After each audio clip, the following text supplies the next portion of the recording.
नमस्कार, media today TV में आपका स्वागत है। अमेरिका की तरफ से ईरान की घेराबंदी के जवाब में अब ईरान के IRGC ने एक बहुत बड़ी धमकी दी है। ईरान की इस धमकी के बाद खाड़ी देशों में हड़कंप मच गया है।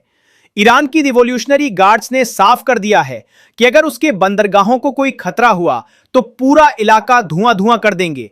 ईरान का कहना है कि अगर हमारे बंदरगाहों को नुकसान पहुंचा तो फिर इलाके में कोई बंदरगाह महफूज नहीं रहेगा। उधर रूस लगातार इस तनाव को कम करने में लगा हुआ है। रूस ने दुनिया के सामने एक प्रस्ताव रखा है।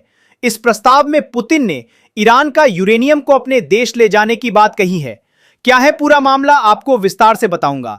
अगर आपको न्यूज अच्छी लगे तो लाइक कर देना और हमारे YouTube चैनल को भी सब्सक्राइब कर लेना। बढ़ते हैं खबर की तरफ।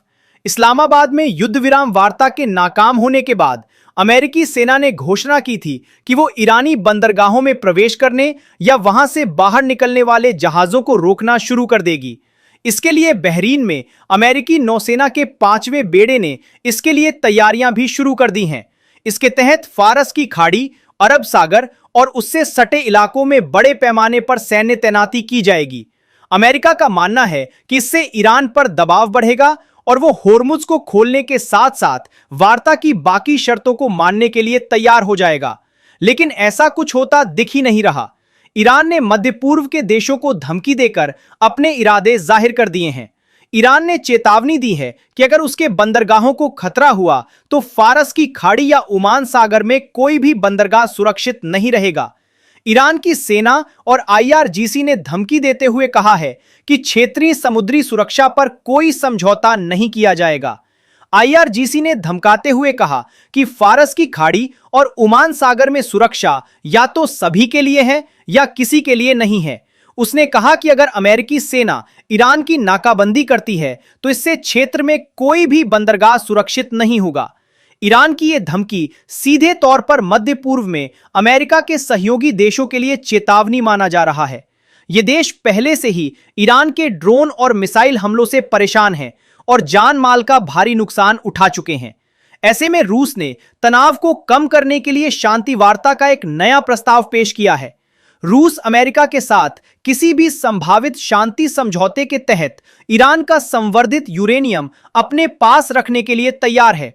इसके साथ ही रूस ने डोनाल्ड ट्रंप की उस धमकी की कड़ी आलोचना की है जिसमें उन्होंने होर्मुज की घेराबंदी करने की बात कही थी।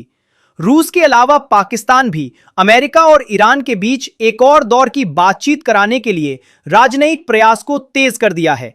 ऐसे में शहबाज शरीफ के नेतृत्व वाली सरकार प्लान बी पर काम कर रही है। अमेरिका ईरान वार्ता रुकने के बाद पाकिस्तान ने सऊदी अरब और तुर्की से सैन्य और कूटनीतिक संपर्क बढ़ा दिया है। पाकिस्तान के प्रधानमंत्री कार्यालय के सूत्रों के अनुसार PM शहबाज शरीफ और फील्ड मार्शल असीम मुनीर अगले 48 घंटों के अंदर सऊदी अरब का दौरा कर सकते हैं। इसका प्रमुख मकसद ईरान और अमेरिका को फिर से बातचीत की मेज पर लाना है। कहा जा रहा है कि जल्द ही ईरान और अमेरिका के बीच एक और दौर की बातचीत हो सकती है। इस खबर में बस इतना ही। अब मिलूंगा अगली खबर के साथ। आपको ये खबर कैसी लगी मुझे कमेंट करके जरूर बताएं।